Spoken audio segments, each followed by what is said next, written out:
Tindika bosolo na bosolo to mesana koloba mwana mboka Ange Kachila azabongo mongamba na bino pona koloba bino mayema kolekana mboka ya Kongo na bosolo tozawa na kosala mosala penza na bosolo elongo na bino tokosala penza makambo kitoko pambate biso ndeba ya bino pe ya biso tosito mesana kibonde kona biso motako kata zate mwana mboka Ange Kachila mesana bongo kopesa bino basango na ndenge ya bosolo basango obolingaka pena ngonga obosibo mesana na mwana mboka Ange Kachila ba reaction na bino makambo na bino mituna na bino WhatsApp ezawana pona kobenga na zawana pona bino pe bozawana pona biso natondi bino botondi na bandeko nyonso bazwi nzinga to libaku ya kolanda tindika bosolo isiko to bakabe masolo ya bosolo ya mboka na ngongo bokotala bokozela bolobiete bobande kozela procès ya ndeko Vital Kamerhe na Jama ilika kibongo lelo lundi tokobeta susu masolo ya ndeko Jean-Marc Kabunda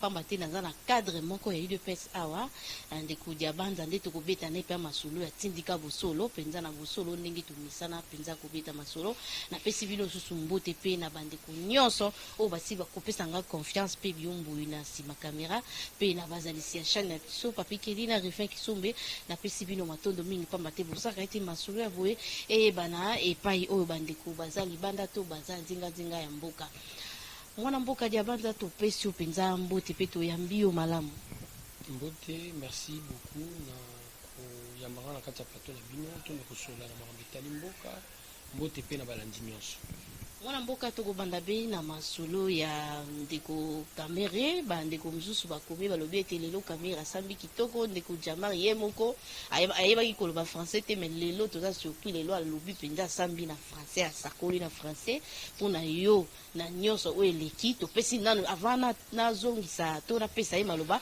na kopesa justice longonia mpe kopesa ye susu bokasi pamba te topesi ye makasi wana ya kosalela mboka tomoni mpenza makambo ekomi kokende kola bamboka nyonso mpona yo oyambaki masolo ya ndeko Jama na Vital Kamerhe boni pamba te bandeko balobi ete Kamerhe alobi kitoko lelo. Je crois quelque part ba commentaire ya justice eze loko yo biso photo ça l'effort ya ko se réserver. Il est important to suppiter trop te na makambo etali réellement justice et j'estime ce que nous saluons réellement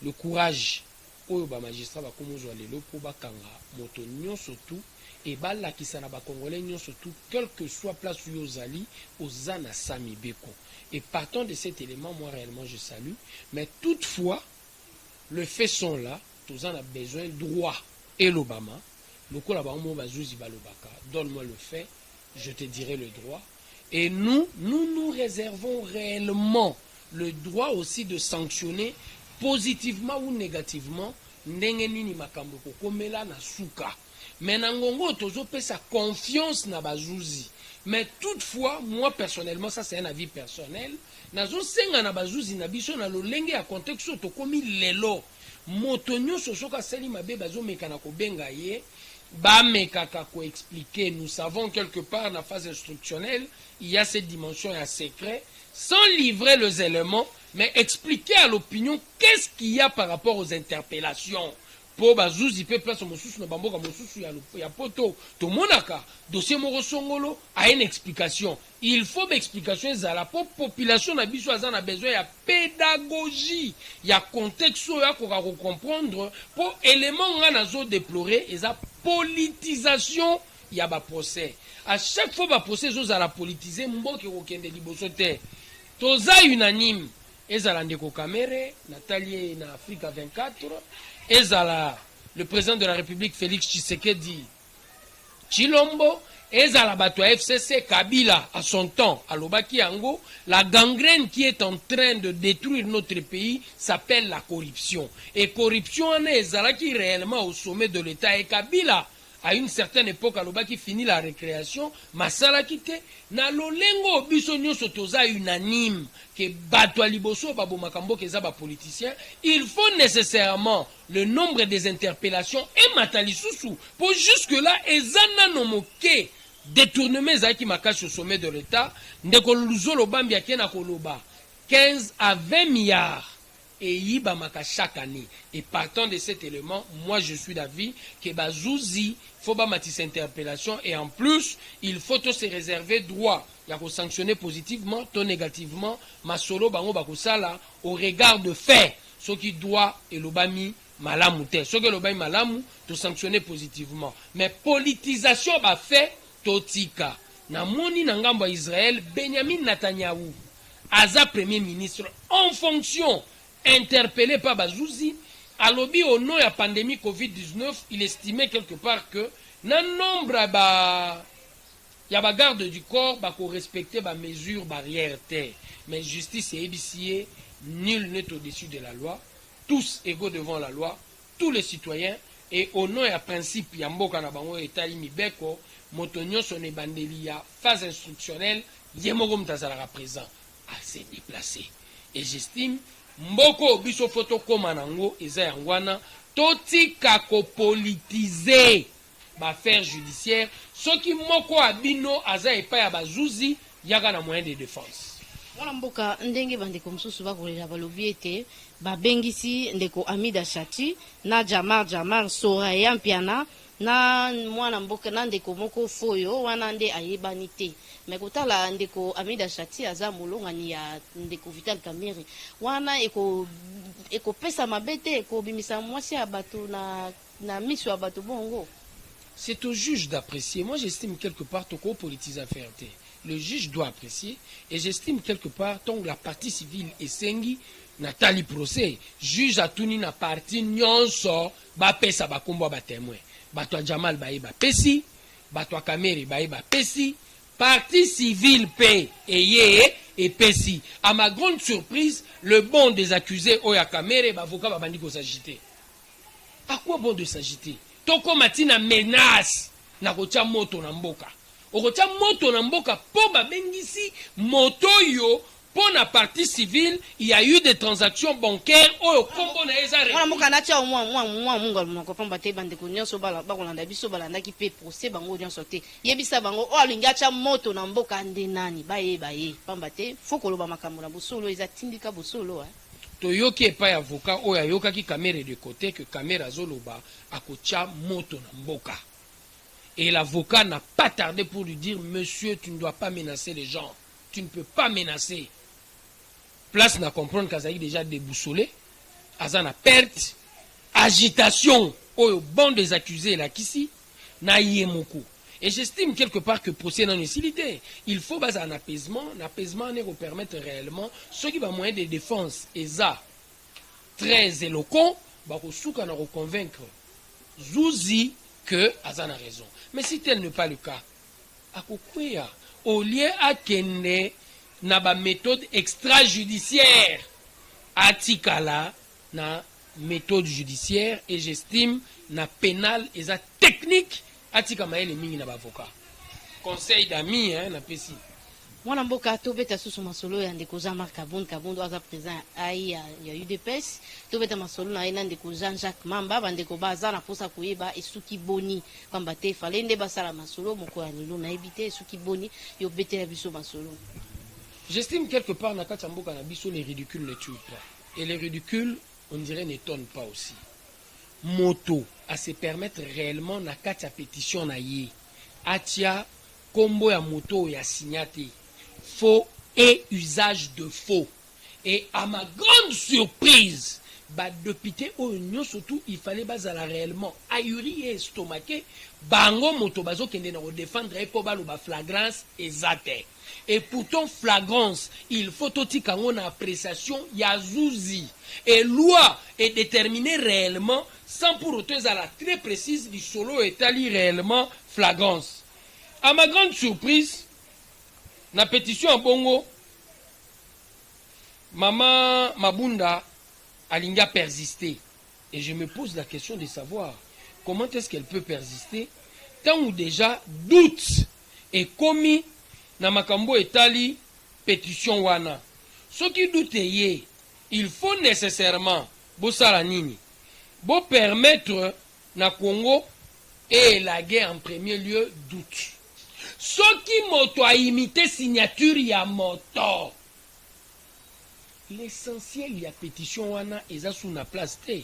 So ba député na biso bazalaki ko politiser affaire te. J'estime que dans le contexte actuel, ba député na biso banga baloba que nga pe signature na nga ba retirer ndeko na biso oyo babengi na kombo ya Mamba aza sérieux te. J'estime réellement le que les gens ça. Mais ma grande surprise, PPRD eu l'avant-plan pour que n'a pas qui s'abatte qui va interpeller Jean-Jacques Mambaté au nom. Il y a un règlement d'ordre intérieur et assemblée qui ne peut en aucun moment être contraire. Namibé Kwamboka, qui ne peut en aucun moment être contraire à la Constitution de la République. Loi Oyongana Salité, ordonnance loi 78001 du 24 février 1978 relative à la répression des infractions flagrantes. Toute personne arrêtée à la suite d'une infraction intentionnelle, flagrante ou répétée telle sera aussitôt déférée au parquet et traduit sur le champ à l'audience du tribunal. S'il n'est point tenu d'audience, le tribunal siégera spécialement le jour même ou au plus tard le lendemain. Wana pona siège. Est qualifié, article 2, infraction flagrante, toute infraction qui se commet actuellement ou qui vient de se commettre. L'infraction est réputée flagrante lorsqu'une personne est poursuivie par la clameur publique ou lorsqu'elle est trouvée porteuse d'effets, d'armes, d'instruments ou papiers faisant présumer qu'elle est auteur ou complice pourvu que ce soit dans un temps voisin de l'infraction. La question qu'il faut poser dans le contexte actuel, est-ce que l'État voisin est athée? Infraction est faux et usage de faux. La logique à faux, infraction est instantanée. L'article 107 de la Constitution est clair. Au cas où il y a flagrance, qui député l'alaka, immunité zaté au cas où il y a flagrance, place de Bezawana. Et tout comme il y a débat interprétation et la loi, on a besoin aux zouzité pour que l'appréciation dépend du juge. Et ici c'est clair. Ceux qui va coûter un papier, est-ce que pétition c'est quoi qui? Pétition est en cours. Infraction est faux et usage de faux. Faux est infraction instantanée. Et l'infraction instantanée est faux. Tout ça n'a pas voisin. Mais l'infraction, il y a usage de faux. Oh, ça continue. Dès qu'on a dit que Jean-Jacques Mambazo continue à utiliser signature. Il y a un piano tumba pour na quoi il s'est jamais. Et tant qu'on continue à utiliser signature. Mais je vous assure, on est au présent. Dans la logique de usage de faux. On est au présent. Pour-il une pétition, ils ont un bureau. Et j'estime quelque part, juriste en Mboka Nabiso, une interprétation papier faisant présumer qu'elle est auteur du complice. Mais il a toujours le papier avec lui. Il a le papier pour déposer en un bureau. Il continue d'être l'auteur du papier dont le bureau veut utiliser contre Jean-Marc Kabounz. Et nakati ya papier wana ya pétition. Et ça la signature ya moto o ya lobby ba imité. Papa. Na makambo Jean-Jacques Mamba lobby awa na zana makambo sepeli singai. Mwana mobali wa za maele. Sérieux en tout cas tindika bosolo. Yo ke loko Jean-Jacques Mamba lobby awa ya maele o sepeli singai.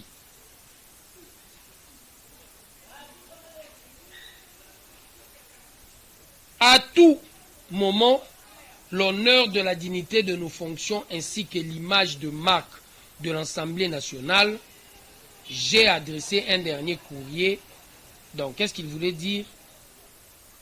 Pour ce deuxième courrier, je n'ai recevrai aucune réponse de la part de l'honorable premier vice-président. Cependant, loin de me décourager et me fondant sur l'article 121 de notre règlement intérieur, qui nous fait tous obligation de sauvegarder à tout moment l'honneur et la dignité de nos fonctions ainsi que l'image de marque de l'Assemblée nationale.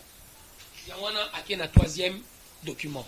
L'image de marque de l'Assemblée nationale n'a faussaire et ça réellement préservé. N'a faussaire. Ils ont préservé, ma soeur. Et quelqu'un qui s'est permis réellement à imiter signature ya moto, ba congolais mosusu.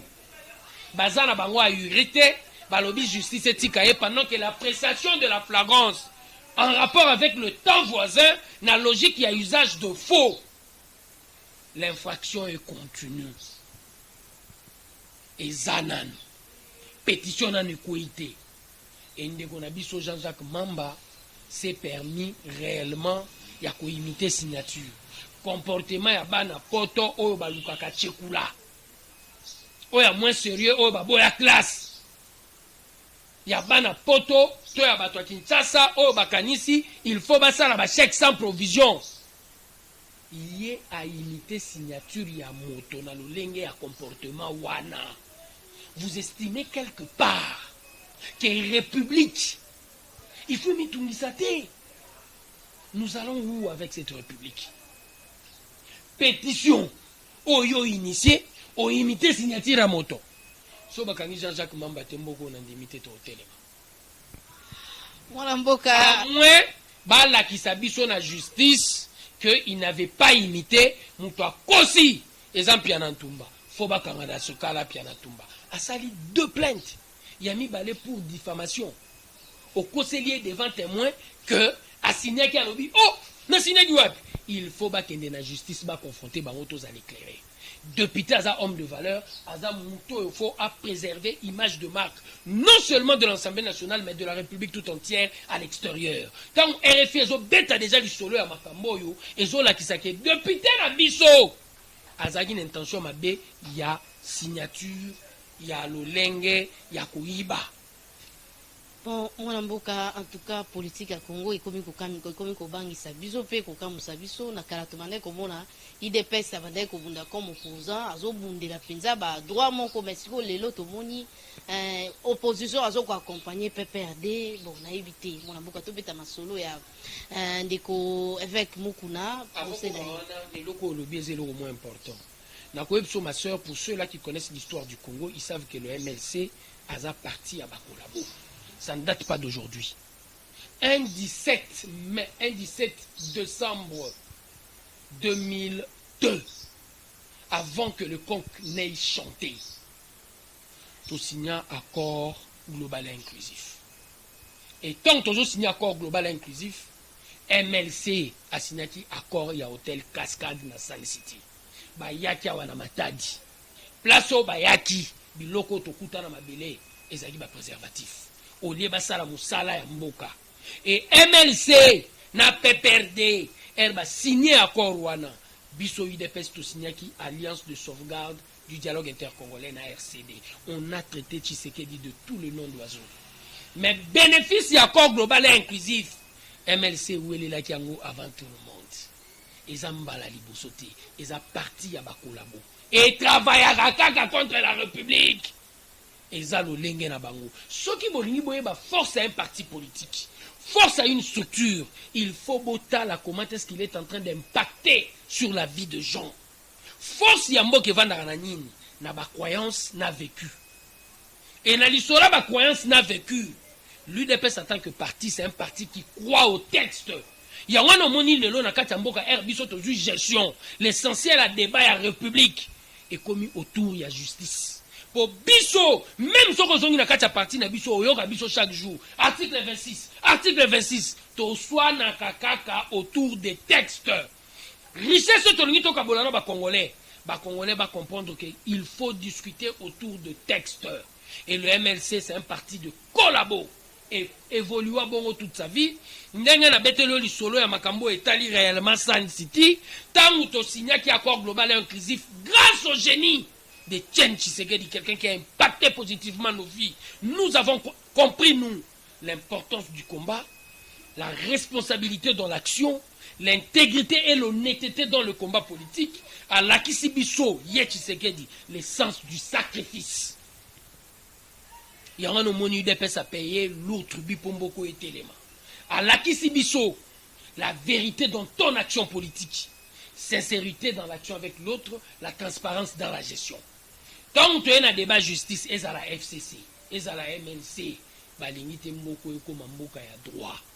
Pour ceux qui mboko et comme mboka ya droit, miyibi nyonso ba détournera 15 à 20 milliards ya l'État et kosila.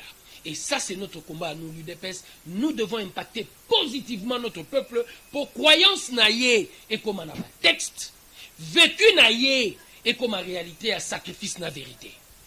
Mwana mboka en tout cas rotieli biso mwinda na place omuli les alaki to bandaki komituna et komi boni esuki boni kota la opposition zo ko accompagner FCC eza pasi za mawa opposition ezaki lobi awa to bengala FCC bango de bazwa gestion lelo moko na bango azaki opposant Antoine Tshilombo Tshisekedi o ba marcha na lelo akomi ennemi ya ba opposant wana nazo komituna est-ce que prophétie ya Kondo Etienne Tshisekedi ekokisa bien lobakete mokolo o IDPS kozwa bokonzi opposition ekozala lisusu te est-ce que za yango yango mutezo kende na okokisama bazana makasi osala opposition te po opposition ezalaki ya mallette débat politique ezalaki ndenge nini ogangi 3 fois fini na TV sans proposer et na roganga 3 fois fini na TV sans proposer et loro nini oluka dialogue soto komi na dialogue osali nini ozui poste politique po même moi si na yo azo croire na ye na yo te ba parti lokola ya balisanga bonganga ba parti lokola ya ba il y en a plein ici, il y a Bitakwira, ce sont des partis mallettes, oh, Mkonzi Nango, Azouaka pouvoir, gaz, il y a négociation. Mais aujourd'hui, l'Isolo Kominini, fais-nous voir quel est ton poids politique. Qu'est-ce que tu représentes sur le terrain? Tu dois te faire voter. Et Batouana Neti Baebik exercice, Wana Barokokate, Balingi, tozala toujours na logique ya dialogue na dialogue pour na kati ya dialogue na dialogue bango ba kokaka kozwa musala. L'UDPS dit non, le combat doit être un combat de poids politique et c'est la raison pour laquelle vous comprendrez que le MLC les lois comme sangana na FCC mutana coalition na FCC za biso bato na coalition bo seki mokili mombepi coalition ya moi.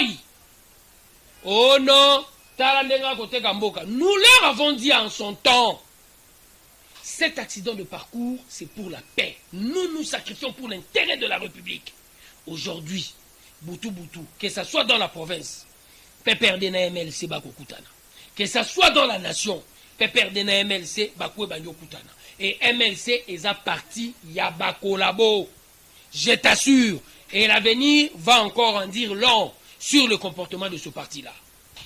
Wana mboka to cité na masolo ya ndeko avec mukuna et père ozala na justice le 29 na ibité oyambaki yango boni pambate ye pambande ko singa justice sala na ibité ya kosamba la kabila to kosamba na ndeko akosila ki makambo.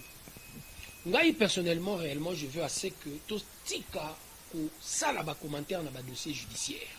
Mais au moins to saluer ce qui est en train de se faire dans notre pays, aux à la pasteur populaire, aux à la musicien munene, aux à la titre directeur de cabinet, aux à la citoyen lambda, bisognos tout devant la loi, tous à égaux.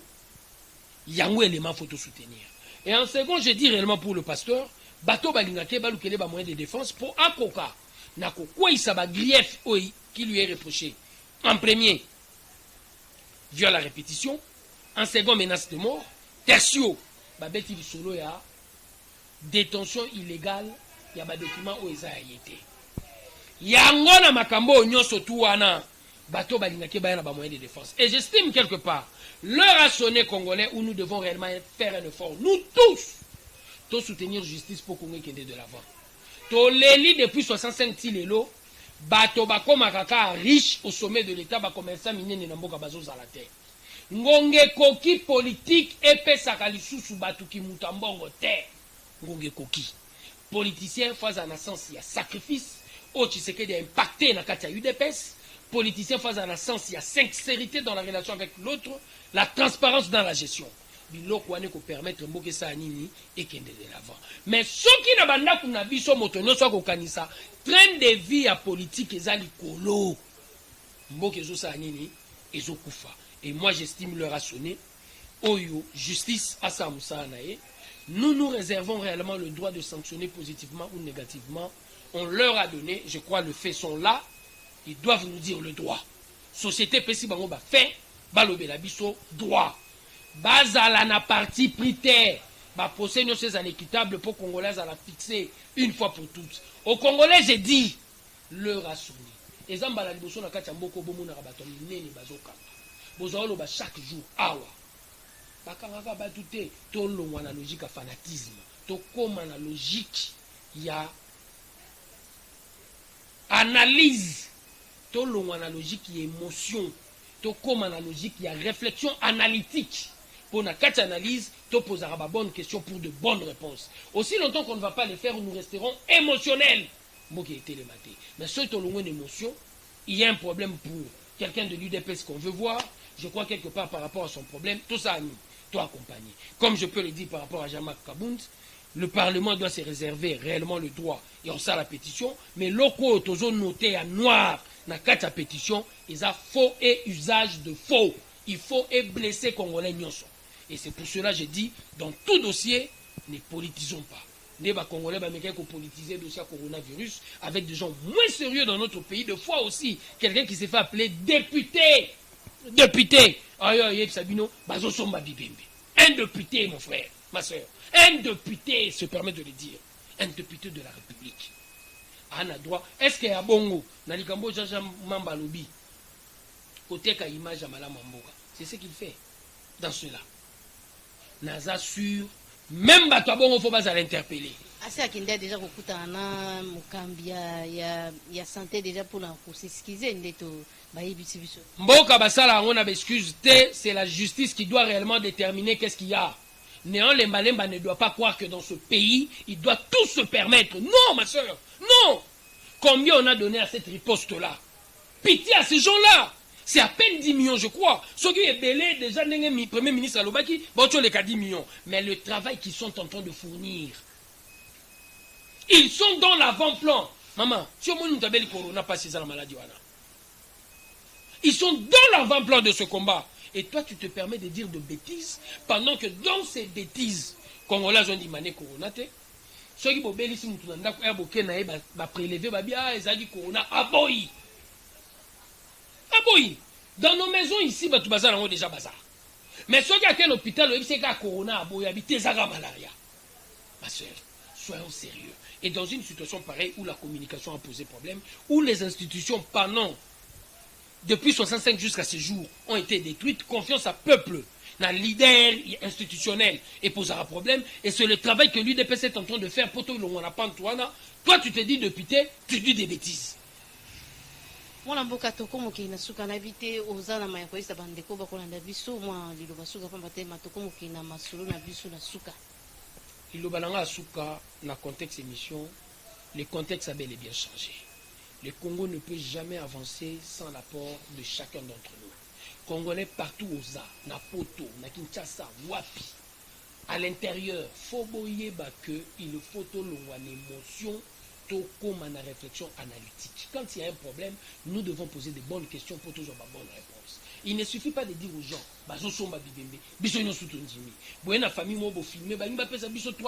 vous ne posez même pas les questions. Et vous prenez ça, vous balancez sur les réseaux sociaux pour dire que sans pour autant qu'il y ait de preuves. Ce qui va prouver ça, c'est une bonne chose. Qu'est-ce qu'on fait? On porte plainte, tu as la vérité dans tout ce qui est en train de te dire. Partout aux arts congolais, tu dénoncer ce monde. Tout ça, le fort beaucoup échangé, tu changer comportement. Il y a possibilité de faire le Congo un pays plus beau, plus fort que les États-Unis d'Amérique. Et moi, j'y crois. Et je suis sûr, ce qui comportement n'a pas croyance n'a et vendu n'a pas texte, vécu n'a pas commis clean, Congo, ça sera le paradis terrestre. Mwana mboka matondo mingi pamba te opesi bandeko osakoli pendele ko mwa kama eloko mwa malamu na lobaka mikolo mito na masolo biso atindika busolo soki tolingi Kongo te mota kolinga Kongo lokwa biso bonko kozala te sokotikela tata mokambe ko lotisekedi iye moko Kongo yo ekosimba te biso to tia ye maboko pamba te biso nde bayi ya Kongo biso nde bakolo Kongo omoni mwa likambo mokebo ikombela biso bengela biso benga koma biso tozaka na minduki te minduki na biso bende tolobaka bonde sala ete mboka na biso ekende liboso tokomo kenda suka mena kopesa su toli na bandeko o bazaka kana makanisi mabe de ko uto sembola su selo kwana to betaki masolo na Yves Karine puna makambo kotala koteka kaka banzoto ya bato eza lokuta Kongo tozala mbongo ngo boni tokoteka nzoto moto bakosomba nzoto moto mongo na $5,000 yango o messe soki nani o akabaka misolo na pesa ki biso boni biso moko tokokangisa kangisa pona kolongola bokono oyo esu ezwi bandeko na biso tozala misolo boni tokosomba na nzoto moko $5,000 tokufaka mikolo nyonso ata bino moko tolongola makanisi nasilisa na eloko moko avec les petites enquêtes dans le domaine à funérailles. Je t'assure ma soeur, soki na mama yemo la semaine bazalaka de 40 à 70 gens. Bibembo ezangi bakolo nango de 40 à 70 gens. Est-ce que au lieu bakende ko somba ya ba famille bato bakozora na bango ben 10 gens wana te ba bakisa bango na bibemba corona 40 à 60 bakufaka na mama yemo bakolo nango bazate ma soeur bakozora na bango na ben 10 gens wana te balobi ke tozo bakisa na bibemba corona et puis banda babandi ko somba le nombre de morts a eza combien? On a à peu près plus de 2000 cas. On a moins de 10% de morts. Mais, et matité, mais bazo somba.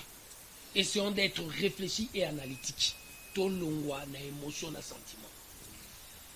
Napesi matondo mingi na biyumbu ya zakisi makamera pe napesi matondo mingi na bazalisi ya chaîne papi keli na rifin kisombe sindika bosolo ya biso isuki lelo metokoluka ndeko to moni pe azana mayele susu ya makasi biso to lukaka bata mayele papa te bosolo ezaka bosolo mais polo ba bosolo foza pe na mayele koluba bosolo nango ana napesi susu matondo mingi na général mayele waza bongo na Londres napesi matondo mingi pamba te mayele no pe makanisino esala kaite biso to ko bakaka boye napesi pe matondo mingi na Moïse Kazadi na mama Charlotte Ndenga na bino nyonso obolingaka tindika bosolo toza wana tokokoba kaka na musala o tosito misala pe to ndima kosala bino tokutani mbala sima.